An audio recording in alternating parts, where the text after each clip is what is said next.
sebelum beliau menjadi seorang pendakwah seperti sekarang ini, Umi Pipik adalah seorang model sebuah majalah remaja, dan beliau juga memiliki 4 orang anak. Dan dalam hal ini mungkin ini yang akan kita sharing dengan Umi Pipik, bagaimana menyikapi kehidupan membesarkan 4 orang anak dengan segala kendalanya, dengan segala tantangannya. Itu saja yang bisa saya sampaikan tentang Umi Pipik, dan barangkali nanti ada sesi tanya jawab, silakan ibu-ibu bisa bertanya langsung. Ibu-ibu mau selfie dulu dengan Umi Pipik, saya kasih waktu 15 detik, silakan Bu, supaya kita fokus ke acara. Silakan Bu yang mau berfoto dulu. Diambil fotonya dari jauh saja Bu, silakan.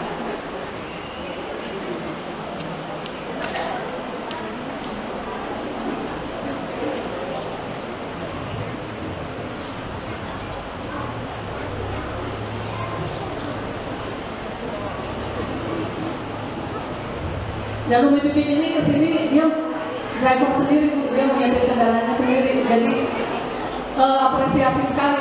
Kita sebagai wanita yang harus seperti itu, harus tegar, harus mandiri, dan harus kuat.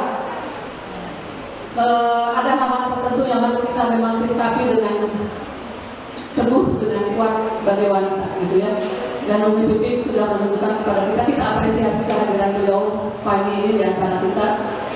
Karena mungkin hari ini beliau juga ada kegiatan lain di tempat lain yang ya, kita langsung saja ya Bu ya. Sudah ya Bu ya berfotonya, silakan Umi.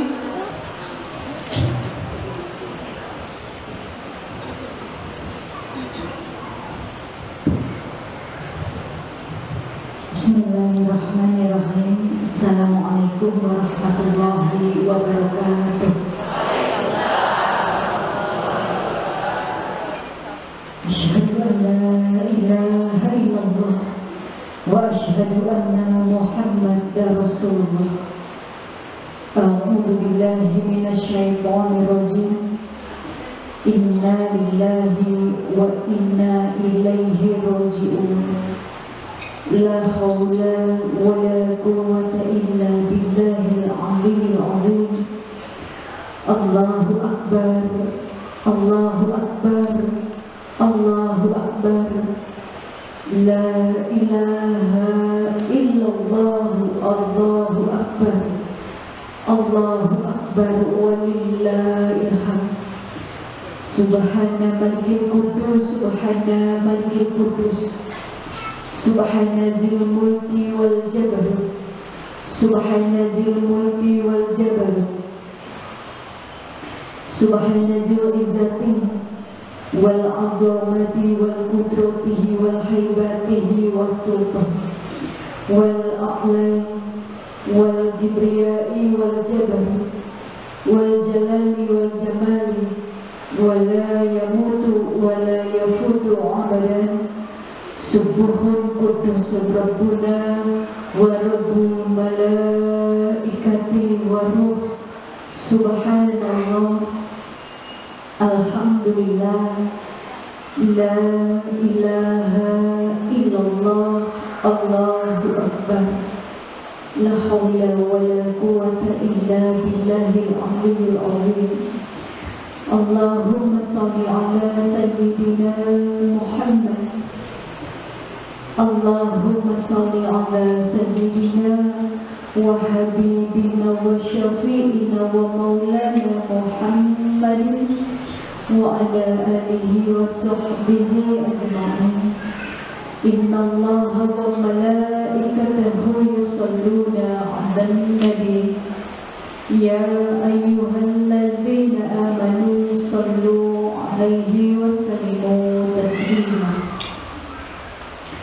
Ya Nabi salam alaika, ya Rasul salam alaika, ya Habib salam alaika.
laki-laki yang terbaik.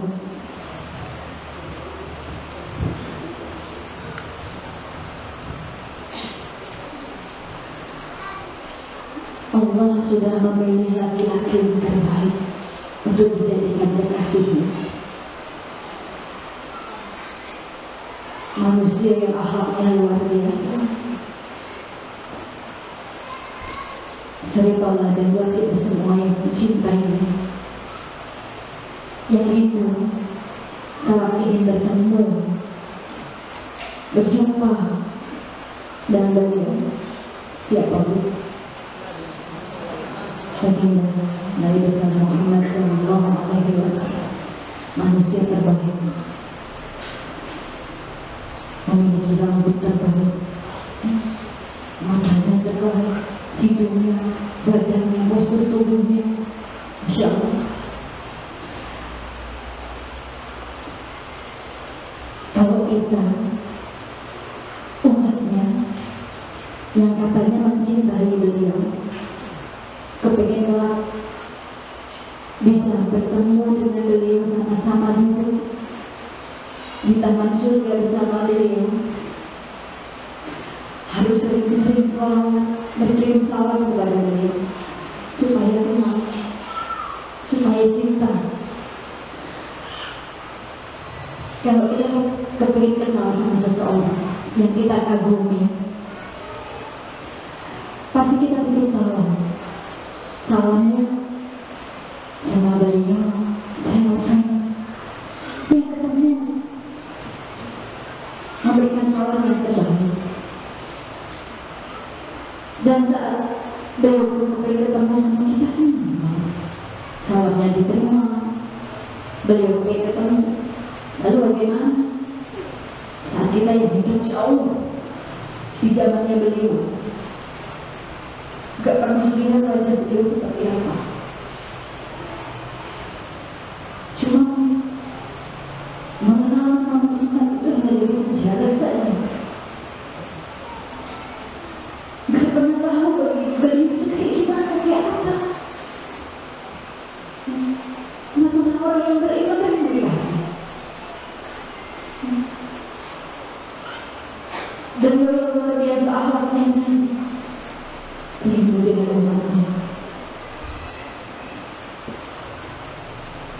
Bahkan beliau saja bertanya, mengatakan kepada Sayyidina Abu Bakar, aku rindu kepada ibuku, mereka yang tidak hidup di zamanku, tidak pernah melihatku, tapi selalu bersolawat kepadaku, maka aku rindu, aku ingin ketemu dengan mereka. Siapa yang hidup dengan kita, Bu? Umat yang jauh dari zaman beliau, hanya mengenal nama Muhammad saja dari sejarah. Gak ikutin sunnahnya kalau kita cinta. Nanti gak pernah tahu, gak pernah melihat. Menjadikan kesempatan hidup di dunia ini kalau kita bisa sama-sama bertemu dengan beliau, sering-sering bersoal.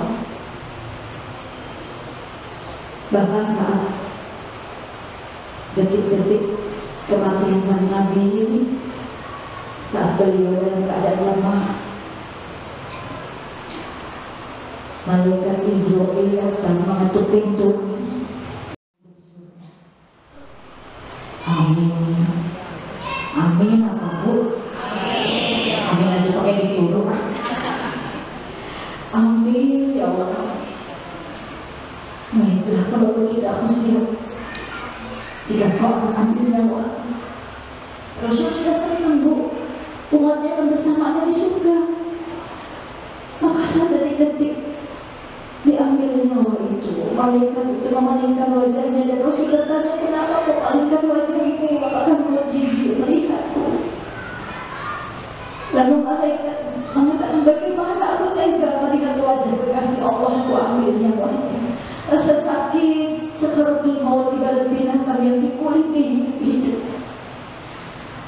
Rasul katakan, kalau aku boleh meminta, jangan kau timbangkan rasa sakit kematian itu kepada umatku. Biar aku saja yang merasakannya.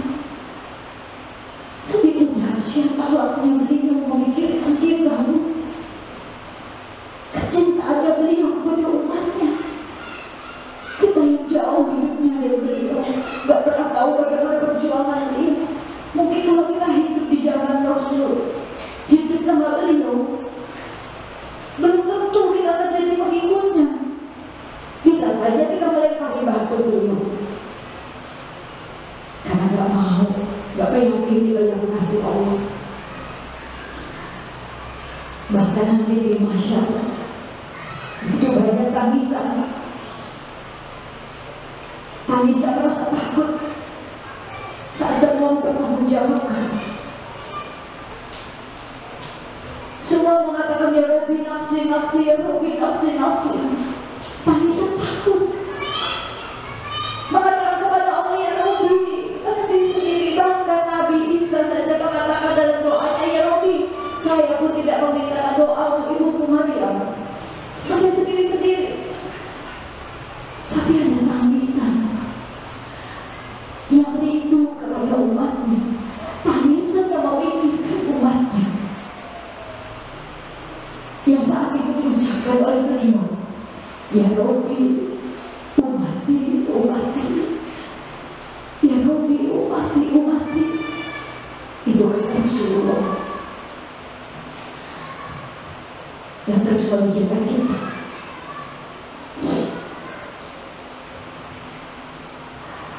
Dengan ahlaknya beliau, banyak sekali yang harus dicontoh.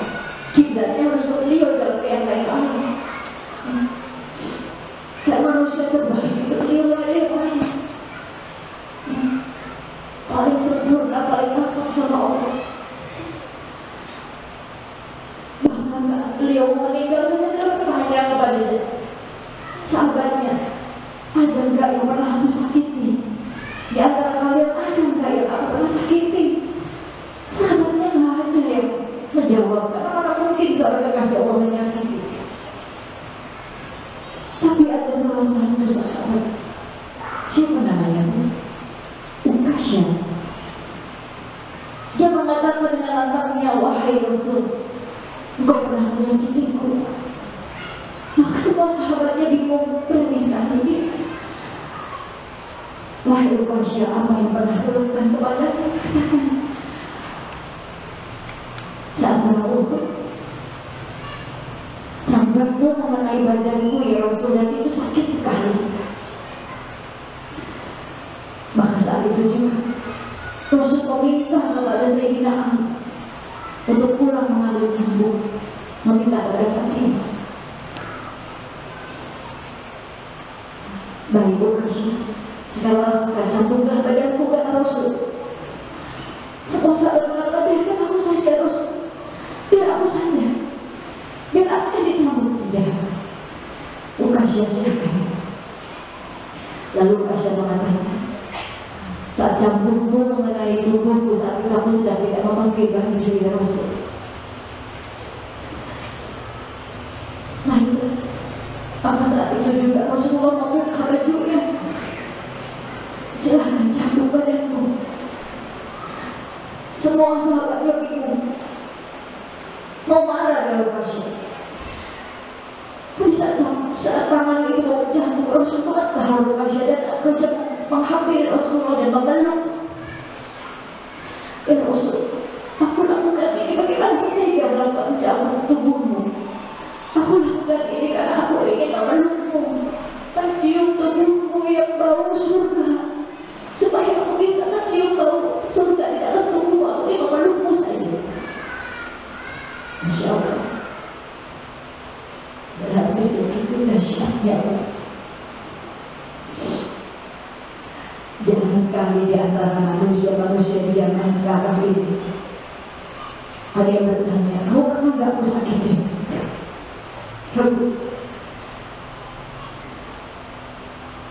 Maka kiblat kita kepada Rasul untuk mengikuti akhlaknya, mencontoh akhlaknya, ini yang akan menjadikan diri kita mulia. Semua saja di dunia ini, dalam hidup, ada dua hal yang harus kita ingat dan dua hal yang harus kita lupakan supaya Allah muliakan kita. Apa dua hal yang harus kita ingat? Yang pertama, ingat kebaikan orang lain terhadap diri kita. Kenapa harus diingat? Supaya ada rasa syukur, bersyukur. Ada orang lain yang baik sama kita, yang peduli sama kita. Lalu bagaimana diri kita mau peduli sama orang lain? Lalu yang kedua, apa yang harus kita ingat? Ingat keburukan, kezaliman kita kepada orang lain. Pernah gak kita menyakiti orang lain? Ingat-ingat itu aja terus. Kenapa harus mengingat kezaliman kita kepada orang lain? Supaya ada rasa hati kita memaafkan, meminta maaf. Memaafkan mulia, tapi meminta maaf jauh lebih mulia. Walaupun mungkin orang itu menyakiti kita, lalu apakah lantas kita membalas menyakitinya lagi? Lalu yang kedua yang diingat. Yang kedua, apa yang harus kita lupakan? Yang pertama, lupakan kebaikan kita kepada orang lain. Kebalikannya, lupakan kebaikan kita kepada orang lain, gak usah diingat-ingat. Nanti gak ikhlas, nanti ria. Nanti tiap bulan aku yang tulis anaknya, tiap bulan aku bantuin. Ngomong-ngomong terus, nanti jadi amal yang sia-sia. Lupakan saja kebaikan kita, biar Allah yang menang. Lalu yang kedua, apa yang harus kita lupakan? Lupakan kezaliman orang lain terhadap diri kita. Gak perlu diingat-ingat, yang ada nanti dengki, yang ada nanti benci, terus dendam jadinya. Benci, dendam, gak mampu menyelamatkan kita di hadapan Allah. Allah memanggil kita, ya Tuhan nafsul mutmainnah irji'i ila rabbiki radiyatan mardiyah fadkhuli fi ibadi wadkhuli jannah. Wahai jiwa-jiwa yang tenang, kembalilah kepadaku dengan hati yang selamat, yang puas, dan aku ridho, maka masuklah ke dalam surga. Korban saling, hatinya selamat, selamat dari dendam, selamat dari benci, dengki, sombong, hasad. Hatinya tenang. Buat apa kita tak mampu memaafkan aku sekarang? Bertahun-tahun sampai ke cicit-cicit kita juga diajari untuk benci. Yang ada kita nggak selamat. Perjalanan di alam kubur panjang. Mampukah amal yang kita mulai itu untuk mengganti dendam kita pada orang lain? Mampukah amal kita yang sudah kita kumpulkan itu mengganti kebencian kita kepada orang lain? Ya kalau cukup, kalau kita nggak punya amal,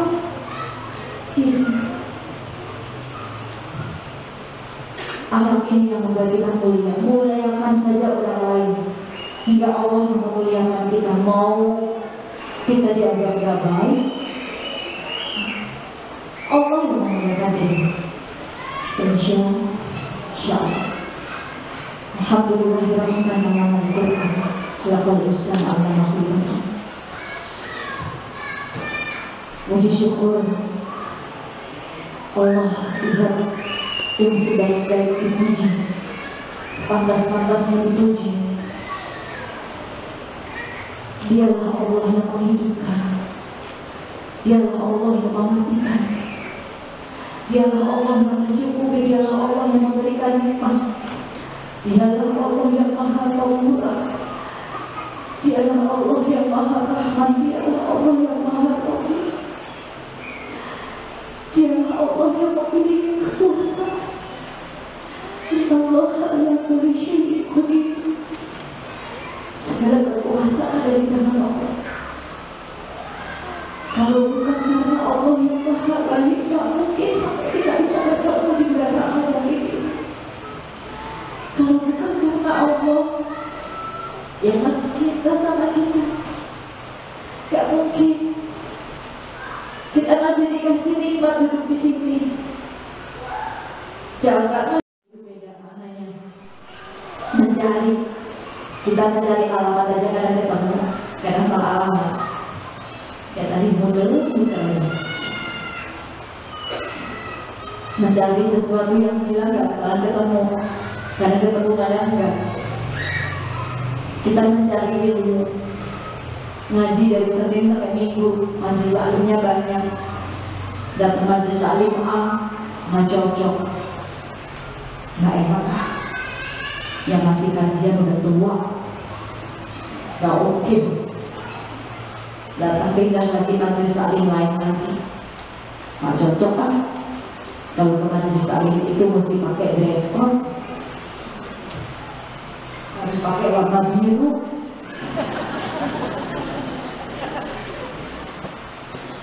Besok suruh ganti lagi warna pink. Ya kalau baju saya hitam semua gimana? Nggak datang lagi. Datang lagi pengajian lain. Cocok kan? Beda ajarannya. Ini mencari. Tapi kalau menuntut ilmu, kita duduk di sini. Lillah karena Allah. Siapa yang kita tuntut? Allah. Apa yang kita tuntut? Hidayah. Ya Allah, aku menuntutmu ya Allah. Menuntut berikan aku hidayah ya Allah. Buat apa lagi di sini berlama-lama dari pagi? Kalau karena saya udah berubah, nggak ada apa dengan begitu. Dari jam 8:30 di sini, pantat udah mulai panas, kaki udah mulai kesemutan ya Bu ya. Yang ditunggu nggak datang-datang. Karena saya sih jadi kesal. Karena Allah berusaha berzikir, ya Allah, saya menuntut hidayahmu ya Allah. Hidayah itu mahal. Jadi Allah kasih, buat apa berlama-lama duduk di sini keluar gak ada hidayah Allah, gak ada peningkatan iman, gak ada peningkatan taat kepada Allah sih. Ini menuntut ilmu karena Allah meluruskan ini. Yang ngomong di sini baru saja, yang ngomong di sini juga berdosa, gak punya apa-apa, malu sebenarnya sudah duduk di sini di depan saya orang tua semua. Di depan saya semua bergaul udah kayak orang tua saya. Kalau disuruh berbagi pengalaman hidup, waduh, ibu-ibu pengalaman hidupnya jauh berbeda. Saya tidak bisa hidup dia udah lama. Amalnya pasti sudah banyak ibu-ibu di depan saya. Dosanya banyak saya. Tapi ini takdir. Dari hak Allah yang sampai dengan hak Allah ini hak Allah bukan hak saya. Ini takdir saja. Siapapun yang menyampaikan, kalau karena Allah kita ambil baiknya, bilangkan buruknya. Mau siapapun yang menyampaikan, mau seorang preman sekalipun, kalau di saat dia diberikan hidayah oleh Allah, dia bilang huri bima, ya Allah memberikan hidayah kepada siapapun. Dia duduk di sini, dia menyampaikan kebenaran tentang Allah, terima.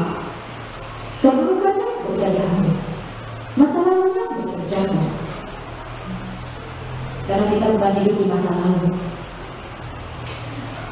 Ini yang dirahmati oleh Allah. Allah yang menciptakan Al-Quran buat siapapun, buat kita manusia. Untuk apa? Untuk dijadikan petunjuk. Hudan lil muttaqin. Petunjuk untuk orang-orang yang mau takwa kepada Allah. Apa itu takwa? Menjalankan perintahnya, menjauhi larangannya. Berarti kita harus ridho dengan semua perintah-perintah yang ada di Al-Quran. Namanya petunjuk, kita harus baca, kita harus buka. Kita di dunia saja suka mencari petunjuk. Kita cari jalan, nggak tahu. Alhamdulillah sekarang ada aplikasi. Saya pakai aplikasinya sampai di sini. Padahal saya bukan orang Bandung. Tapi saya dari tadi sempat mampir ke rumah guru saya duduk di sini, gurunya almarhum juga di Jalan BKR nomor 152, rumahnya yang serba hitam.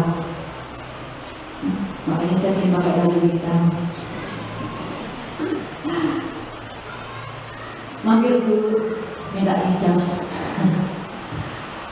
Ada pinjam mobil. Saya dari Jakarta kemarin nyetir sendiri Bu. Supir sendiri, karena udah gak pakai supir, sudah dapat pembantu juga. Jadi sebenarnya agak sedih juga dengan anak-anak, tapi karena tugas jadi anak saya. Hanya mampir mau kesini pakai baju.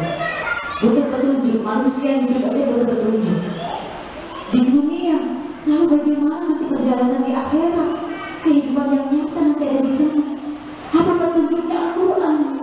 Kalau kita ridho, kepengen Allah ridho, hidup ini kan cuma mencari ridho Allah saja. Kalau Allah sudah ridho selamat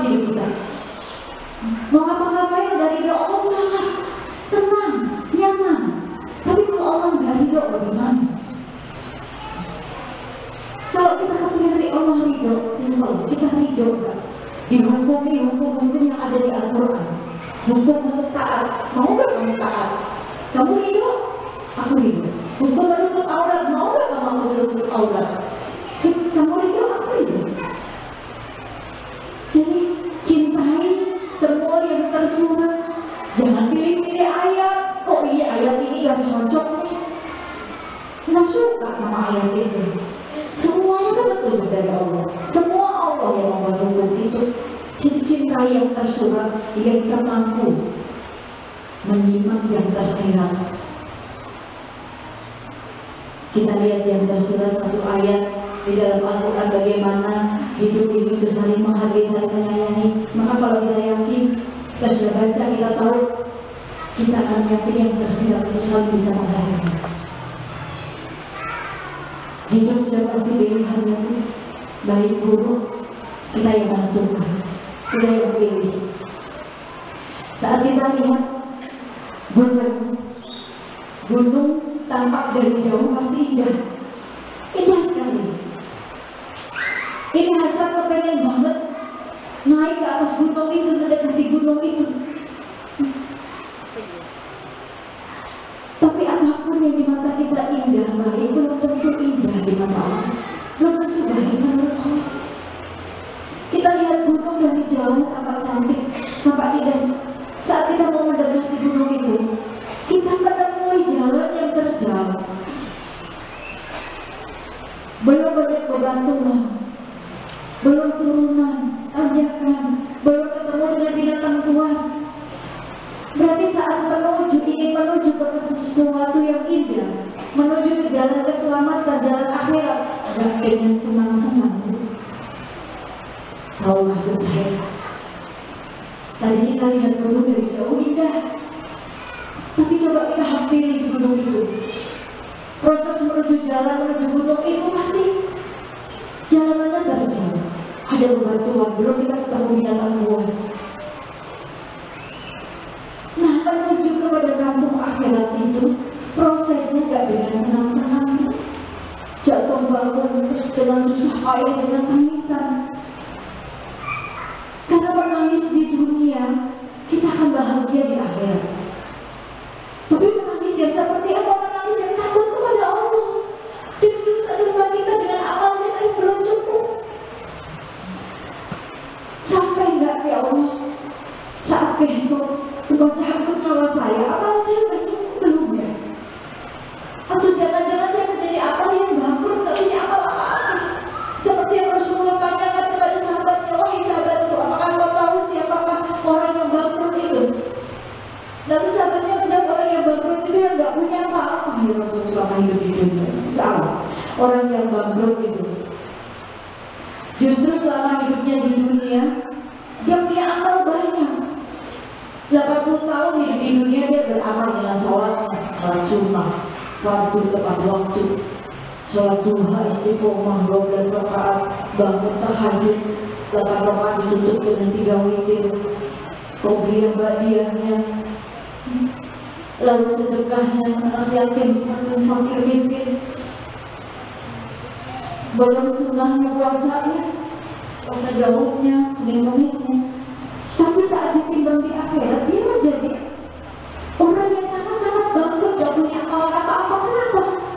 Saat Allah timbang amalannya, datang seorang mengadu kepada Allah, ya Allah ke depan, jangan kau timbang amalan surat ya Allah. Selama hidup di dunia dia menzalimiku ya Allah, dia menyakitiku dengan lisannya, dia membuka aibku ya Allah, dia membuka membicarakan keburukan orang lain. Maka kata Allah, bersihkan amal-amal sholatnya selama dia hidup di dunia, berikan saja kepada orang-orang yang dia zalimi. Habis amalan sholatnya. Lalu ditimbang lagi, datang lagi orang lain mengadu, ya Allah sebentar, jangan ketimbang amalan sibulan. Selama hidup di dunia dia mengambil hakku ya Allah, dia mengambil hak yang tinggal dengan tangannya, dia mengambil hak fakir miskin ya Allah, dengan tangannya dia menyakitiku. Maka kata Allah, ambil pahala sedekahnya selama dia hidup di dunia, amal-amal sedekahnya selama dia hidup di dunia, bersihkan. berikan kepada orang-orang yang dia zalim, berikan kepada orang-orang yang dia ambil haknya. Pahala sunnah puasanya sudah habis. Maka kata Allah, bersihkan saja dosa-dosa si pengadu ini, timpakan misalnya kepada dia. Nauzubillah min. Mati gak bawa amal tapi bawa dosa orang lain, buat apa? Saat ini Allah dengan kameranya Allah mengintai diri kita, mengikuti diri kita. Ini kalau kamera ini, saya ngomong di belakang itu juga gak bakalan kelihatan. Tapi ibu diberikan telinga, kedengeran.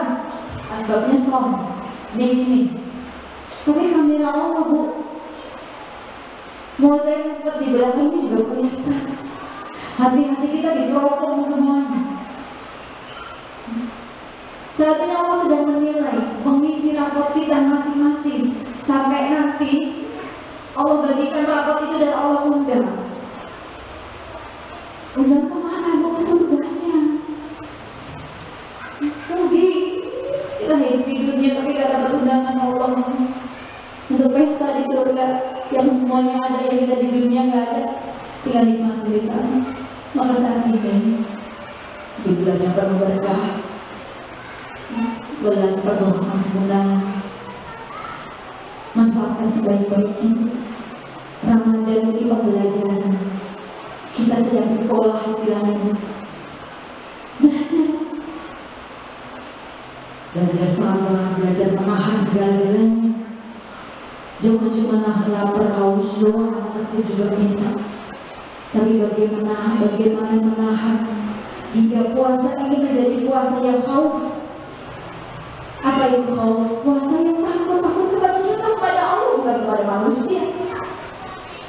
Kalau takutnya pada manusia, mungkin nggak ada manusia yang bisa makan, ngumpet-ngumpet, nggak ada yang lihat. Tapi kalau puasa mau kepada Allah, semua kita jaga. Makan kita puasa, telinga puasa, lisan puasa, tangan puasa, kaki puasa, semua puasa. Ibu yang dirahmati Allah. Kalau bicara soal hidayah, mungkin ibu-ibu bingung kok baju sekarang dipakai, ditutup doanya, udah kayak ninja. Ini hijrah.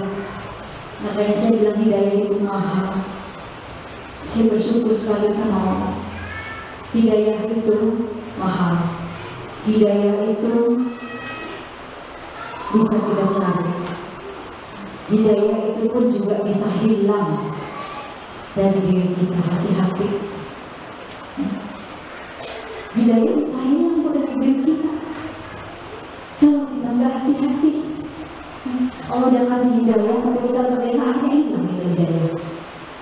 Makanya iman itu yakin kepada Allah dan tidak terkesan dengan suasana apapun.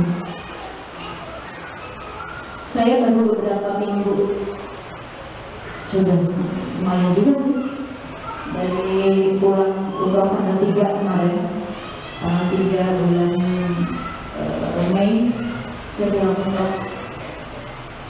Dari situ saya memantapkan diri memakai nikah, memakai cadar. Karena saya seperti ditampar sama Allah, malu banget. Saat saya di sana membawa jamaah, ini masjid Haram ini di depan saya, kenapa saya nggak nyampe-nyampe? Udah sampai iqomah juga di kaki ya nyampe-nyampe. Pada 3 langkah. Saya malu menangis, saya, ya Allah, di rumahmu aja mau ibadahnya susah. Apa kau gak ridho ya Allah sama kedatangan aku?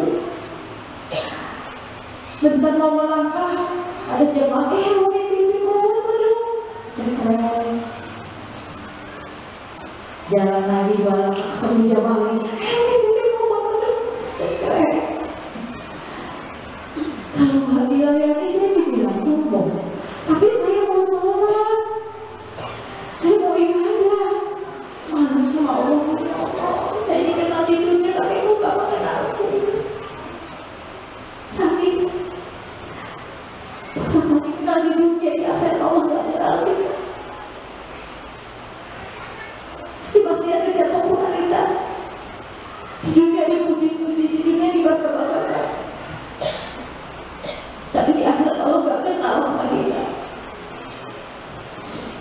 Lagi baca Quran di masjid, lagi baca, melihatnya, mimpi foto bro.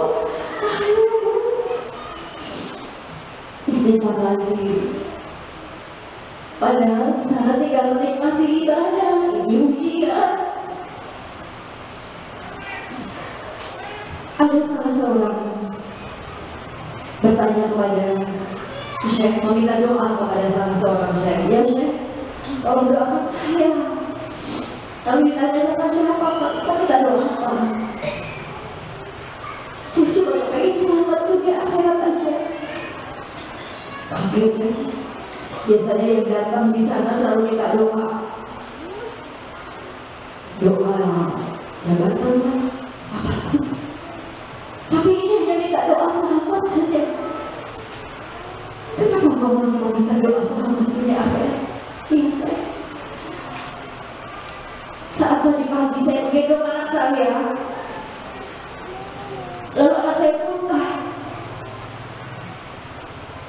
Badan saya semua kena muntahan anak saya, bau kotor, tapi saya nggak jijik. Itulah nanti saat Allah bertemu saya. Seandainya saya ketemu dengan Allah, pengadilannya Allah. Cuma punya dosa, punya amal juga belum tentu. Amal sama Allah yang tahu. Kita merasa diri kita punya amal, ternyata jadi bangkrut tadi. Jadi manusia punya apa? Punya dosa. Saya punya apa? Punya dosa. Seandainya ini yang duduk di sini, dosa mata saya, bahkan kotorannya, kalau dikeluarkan kotorannya, dikeluarkan baunya, nggak ada yang mau duduk di sini dengan saya. Tapi Allah Maha luar biasa dalam kehidupan kita. Kita ini cuma punya dosa, tapi Allah tutupi. Sampai saat ini dosa-dosa kita ini masih dibalas oleh Allah dengan kenikmatan yang gak bisa digantikan dengan apa? Gak bisa digantikan dengan apapun. Dosa mata kita kadang berusaha sama orang. Aku tuh lebih pakai cadar, kait-kaitkan dengan ibadah. Saya mana rambut. Saya hanya pengen memberikan yang terbaik untuk Allah, walaupun saya bukan orang baik, jauh mungkin dari yang baik itu jauh. Bukan orang suci, jauh. Bukan orang soleh, belum. Tapi kadang kita manusia, kita kepengen diberikan yang terbaik oleh manusia. Diberikan yang terbaik oleh suami ibu memberikan hadiah yang terbaik. Kita berharap yang terbaik dari manusia, meminta. Tapi apakah kita sadar kita sudah memberikan yang terbaik belum untuk Allah? Itu saja. Jadi ini bukan apa-apa. Ini saya juga belum menjamin diri saya masuk surga kok.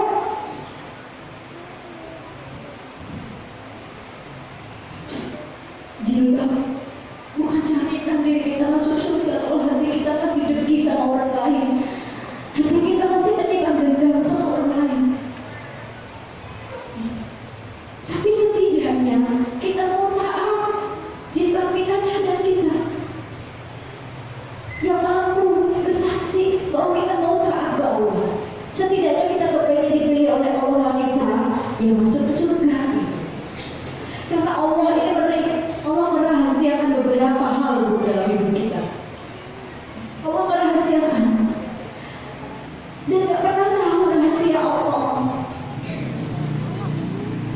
Yang pertama apa rahasia Allah? Allah merahasiakan apa kepada kita, kepada manusia? Allah merahasiakan ridhonya atas amal yang dilakukan oleh manusia. Allah merahasiakan kerinduannya atas amal yang dilakukan oleh manusia. Maksudnya gimana? Jangan menyepelekan amal kita atau amal orang lain. Ya Bu, pernah tahu? Contohnya, kita lihat seorang pelacur. Hanya dengan amalan apa Bu? Memberikan minum seekor anjing yang haus. Itu juga dengan susah payah Bu di padang pasir. Tapi Allah ridho atas amalan itu, masuk surga Bu.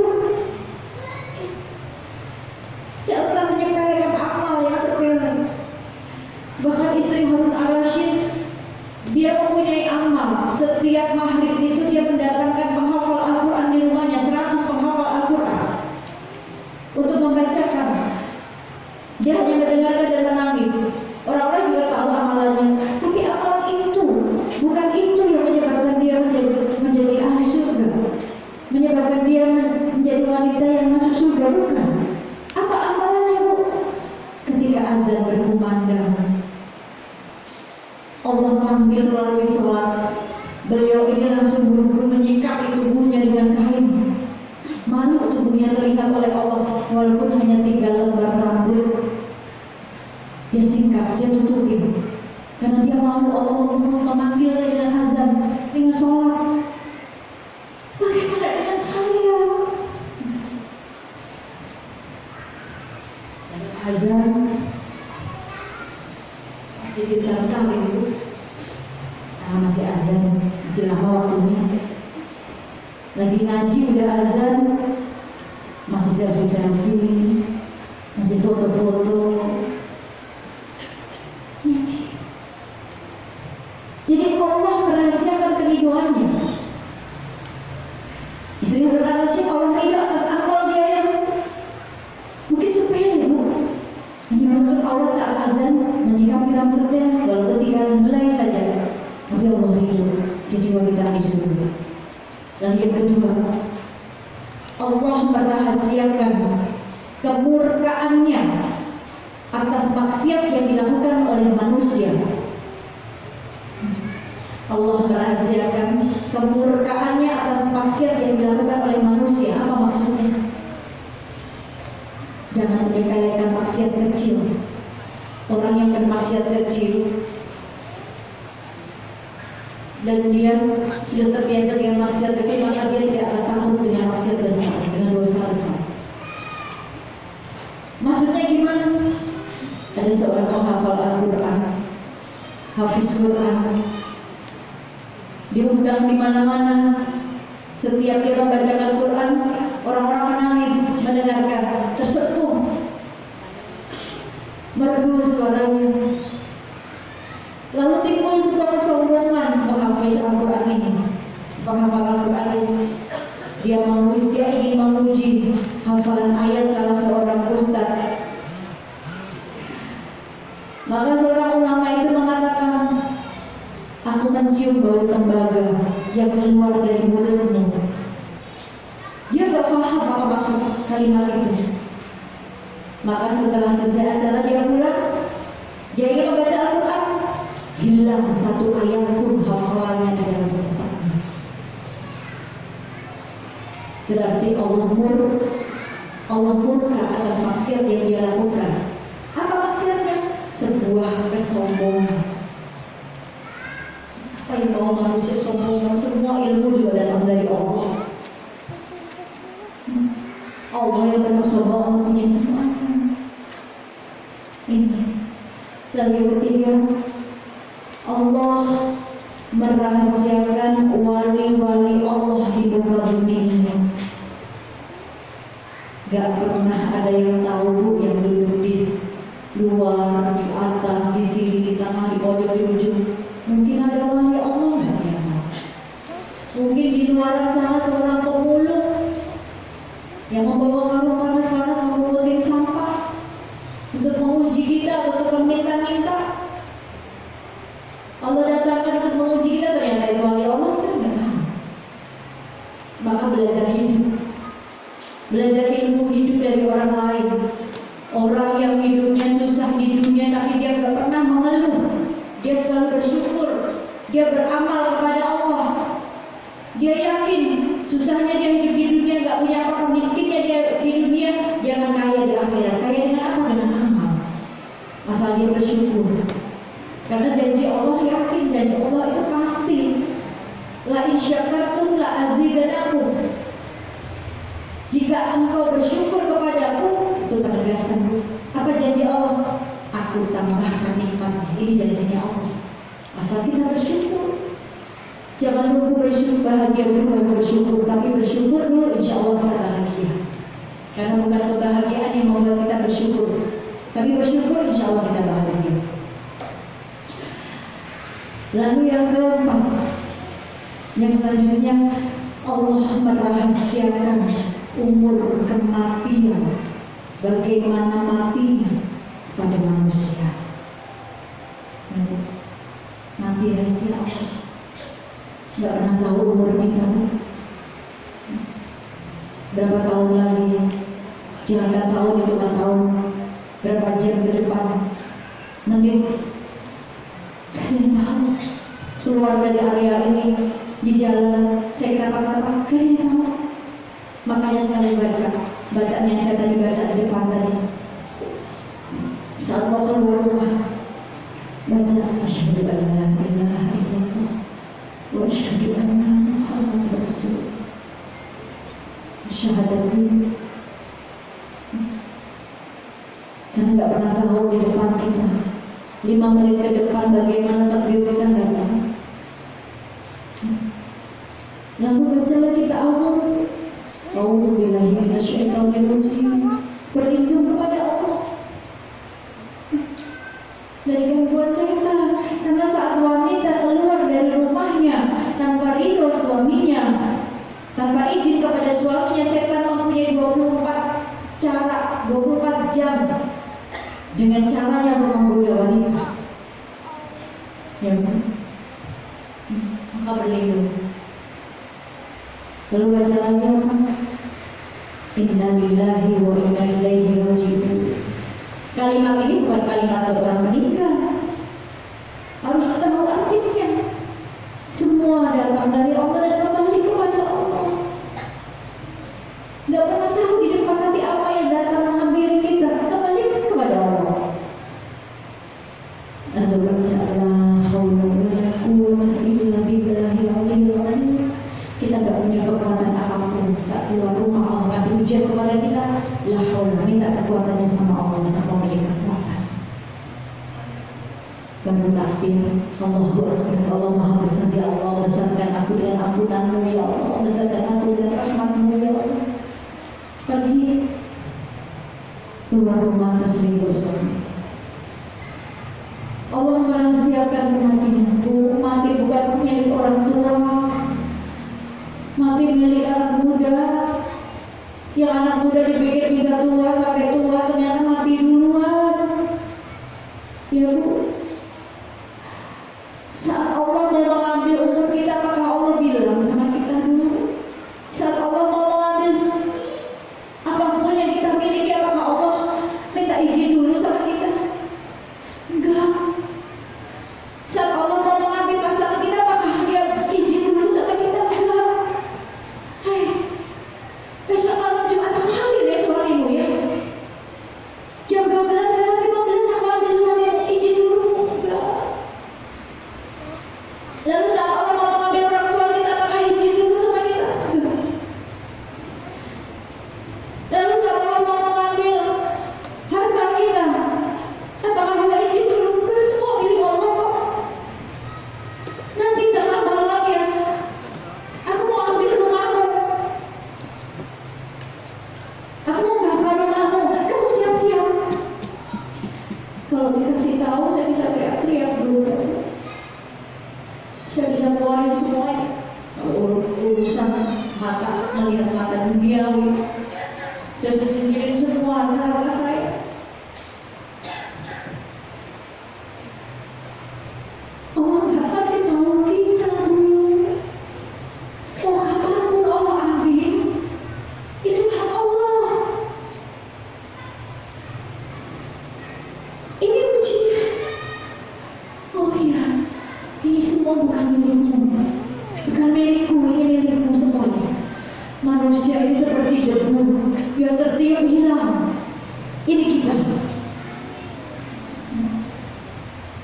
Ujian.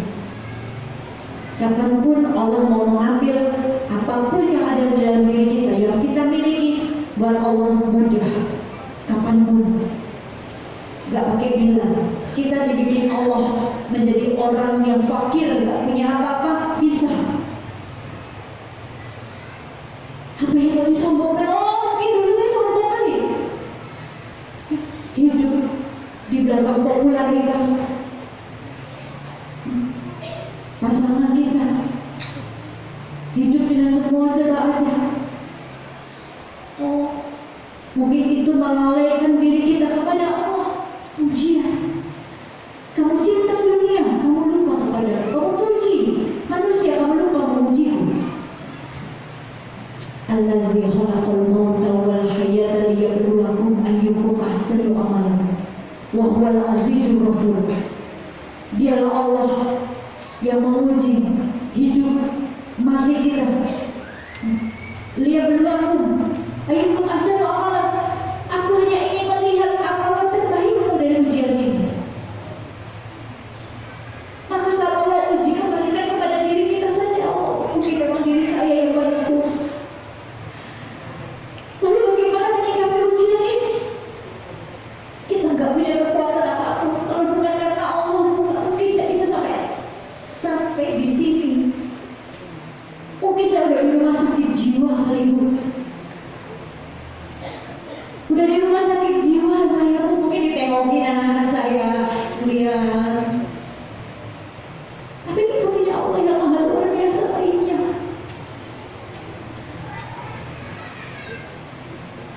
Allah menguji karena Allah ingin menempa kita supaya menjadi manusia yang taat. Allah sih gak butuh kita.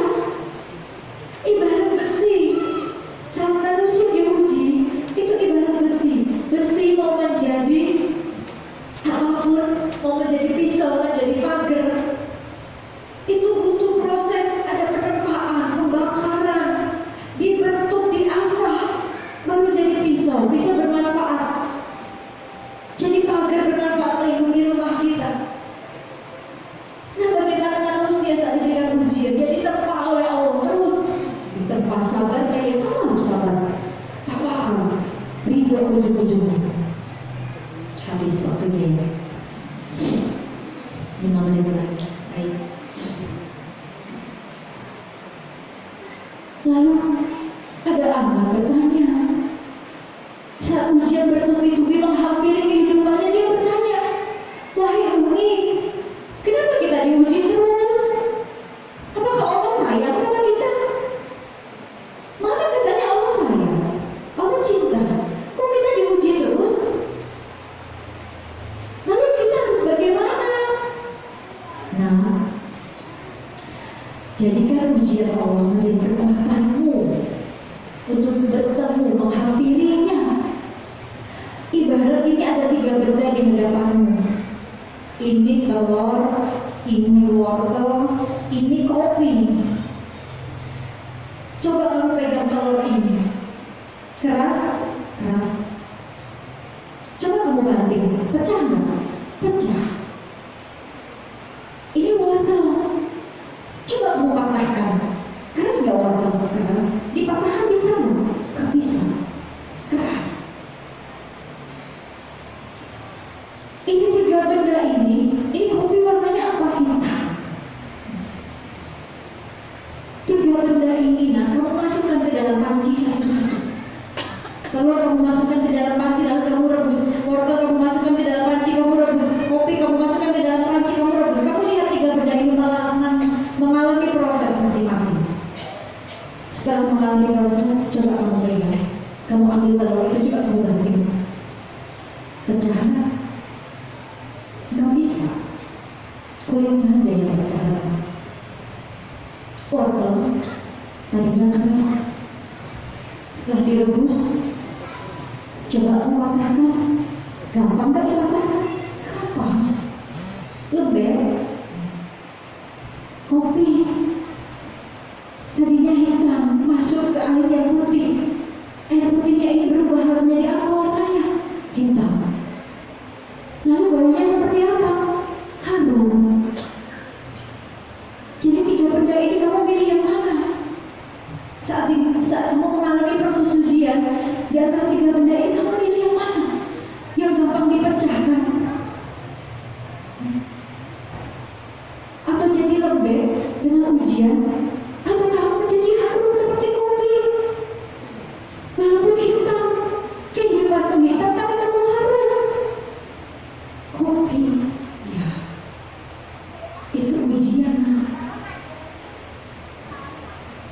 Allah menguji karena Allah tahu kita sanggup. Jangan mengatakan kita beriman kalau nggak mau diuji. Jadi jalani dengan syukur. Bersyukur akan bahagia. Ada kisah satu lagi sebelum ditutup. Kadang yang menurut kita baik belum tentu baik. Maka itu kita hanya baik sangka saja sama Allah. Baik sangka dengan siapapun, baik sangka dengan keadaan apapun. Itu tugasnya kita. Saat kita baik sangka kepada siapapun, maka Allah akan hantarkan orang-orang yang baik. Saat kita baik sangka kepada keadaan bagaimanapun, maka Allah akan kirimkan orang-orang yang baik yang menolongmu. Lihat, tapi saat kau buruk sangka kepada Allah, satu, pikiranmu sempit. Kamu buruk sangka kepada orang yang kamu temui, pikiranmu sempit. Kamu akan memunculkan amal buruk. Kamu akan melakukan amal buruk. Lihat seekor burung. Burung ini terbang ke atas, ke tempat yang dingin penuh salju. Saking dinginnya burung ini gak kuat terbang lalu jatuh. Sayapnya gak kuat buat terbang saking dinginnya, nak. Lalu burung itu jatuh. Dia berprasangka, kenapa sih udara ini dingin banget? Aku kan mau mencari makan, aku kan mau mencari rezeki. Tapi ternyata dia jatuh gak kuat. Dia marah. Lalu saat dia jatuh, burung itu jatuh, lewatlah seekor sapi, nak. Dan sapi itu melewati burung itu membuang kotoran di badan si burung. Si burung itu burung sangka sama sapi, marah-marah menyumpahi si sapi itu, sumpah serapah dikeluarkan semua. Tapi ternyata dia sadar, ternyata kotoran sapi itu kalau dia baik sangka, kotoran sapi itu yang ada di tubuhnya justru menghangatkan dia. Dari rasa kedinginan, jatuhlah kotoran sapi itu walaupun bau tapi menghangatkan dia. Oh, harus baik sangka. Walaupun tadi dia sempat sumpah serapah kepada si sapi, tiba-tiba datang seorang kucing, nak. Nah, kamu harus baik sangka juga kepada kucing itu. Jangan buruk sangka. Wah, jangan-jangan nanti gue dimakan sama burung ini, sama kucing. Tapi kalau baik sangka, beda. Ternyata begitu kucing itu datang, apa yang dilakukan si kucing?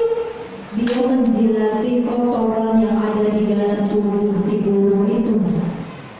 Dibersihkan kotorannya hingga si burung itu bersih. Dia merasa keenakan. Lalu dia pura-pura tidur lagi supaya dijilati lagi. Padahal badannya sudah bersih, dia sudah hangat, harusnya dia sudah bisa terbang mencari rezeki lagi. Tapi diuji sama Allah. Apa yang terjadi saat burung itu sudah bersih? Ternyata si kucing itu justru memakan dia. Nah, dengan ujian itu yang kadang kita lihat ini buruk, padahal sesungguhnya baik di mata Allah. Tapi kadang yang kita anggap baik belum tentu baik di mata Allah. Maka tugas kamu harus terus jadi orang baik. Mau apapun yang kamu hadapi, tetap harus jadi orang baik. Bersyukur, tawakal kepada Allah. Allah yang maha mengatur semua. Kalau kita bersyukur, kita nggak punya rumah, sudah orang yang baik nyewa rumah. Tuh rumah juga nggak dibawa mati, nah. Apa yang dibawa mati? Hanya amanah, hanya doa kamu yang mampu menyelamatkan kedua orang tua. Kita harus jadi orang tua yang semampu buat anak-anak kita. Saat anak bertanya, kita mampu membawa pertanyaan itu kepada Allah. Jawabannya, kalau bukan karena Allah, nggak mungkin saya bisa sekuat ini. Allah yang maha memberikan kekuatan kita, sama-sama memberikan kekuatan kita supaya Allah kuatkan. Tugas kita, Bu, harus jadi orang baik walaupun kita jangan gak baik. Mungkin ada orang menyakiti, kita dicaci, difitnah, dihujat. Kemarin maaf, cerita sedikit saja. Kemarin ada salah seorang ustaz, gak perlu saya sebutin namanya ya. videonya tersebar di YouTube. Kebetulan saya baru pulang ceramah juga, baru pulang tausiah, tiba-tiba masuk melihat anak saya yang nomor 2, Abizar, sekarang udah besar, udah mau 17 tahun. Mukanya merah, marah. Astagfirullahaladzim. Kenapa?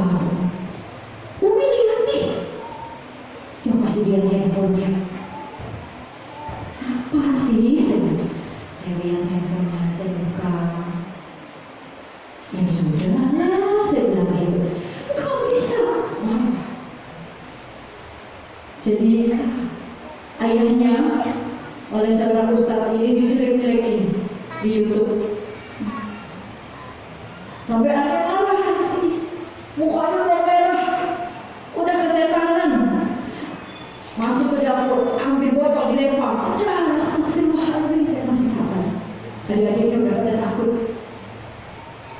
Asal masuk ke kamar, ceder. Istighfar. Itu azan masuk, saya ketok itu. Ambil wudhu.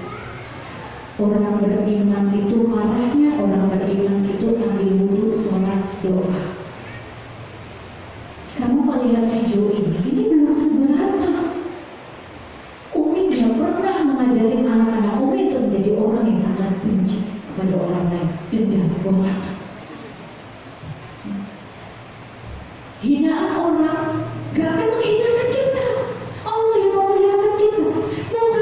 Mau ayah kamu dicaci, dibenci, dijelekkan, difitnah, mau umi kamu difitnah, mau umi kamu dibenci, dihujat, apapun. Itu risiko kita difitnah. Jangan meminta orang untuk suka sama kita, gak bisa.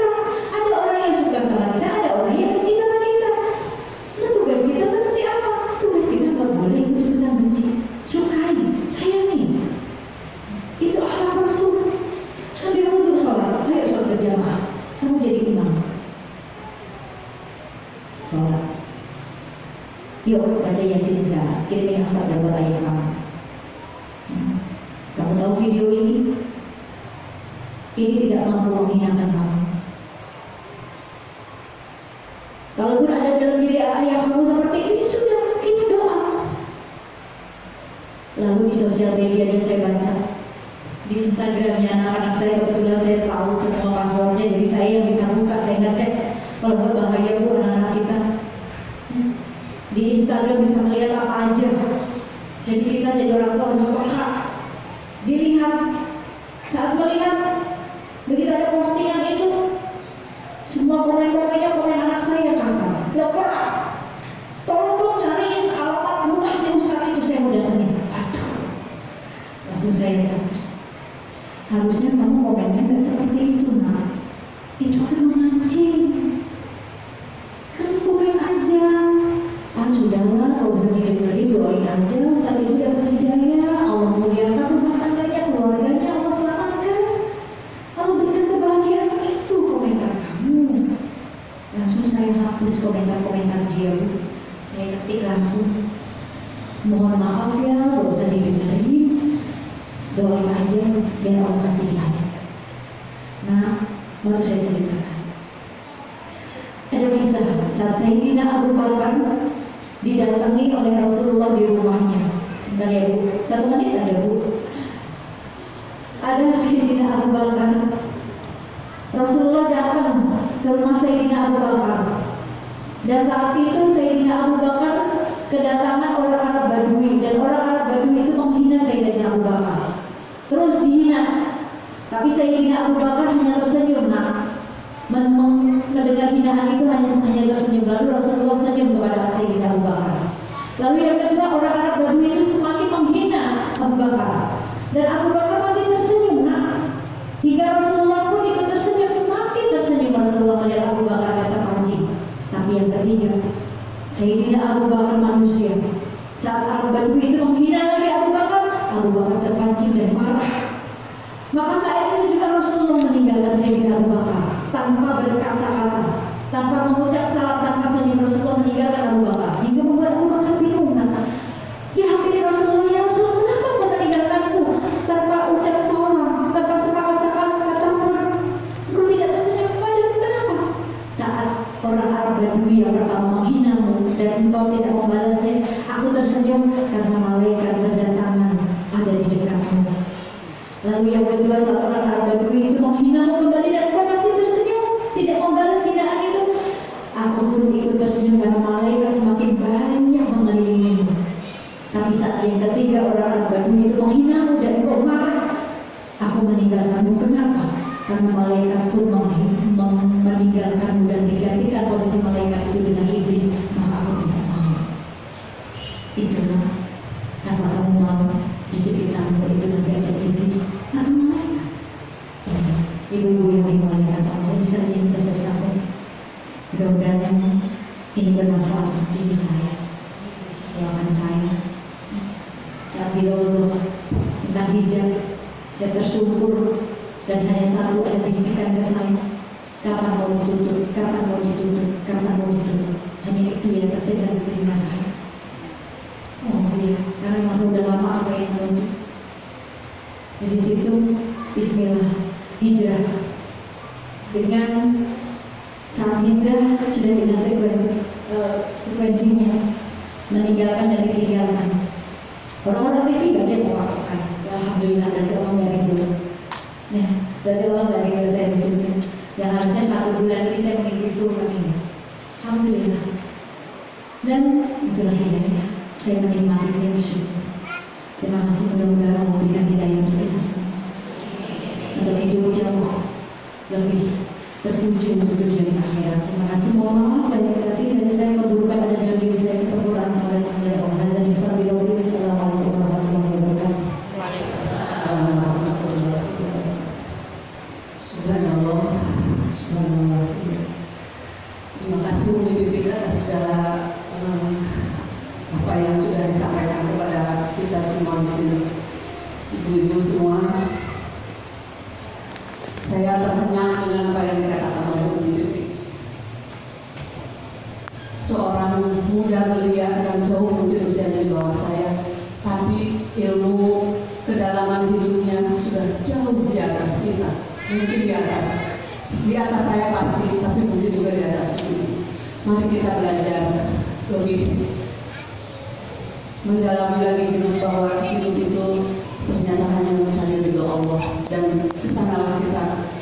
Apapun yang kita lakukan dengan ridho Allah, insya Allah kita akan bertemu dengan kekasih ini. Saya tidak akan membuka sesi tanya jawab karena waktunya sudah tidak memungkinkan. Sebentar lagi kita akan menjelang azan zuhur. Terima kasih Umi sudah hadir di antara kita. Semoga Allah tetap merahmati dan tetap memberikan hidayahnya kepada Umi dan keluarga. Ibu-ibu, kita tutup kajian ini dengan membaca doa Ramadan ini ya. Kita baca doa Ramadan bersama-sama. Allahumma salli wa barik wa sallim wa sallim mutaqabbalan. Ya Allah, selamatkanlah kami di bulan Ramadan ini dan jadikanlah Ramadan ini sebagai keselamatan bagi kami, dan jadikanlah setiap amal yang kami lakukan sebagai ibadah yang diterima di sini.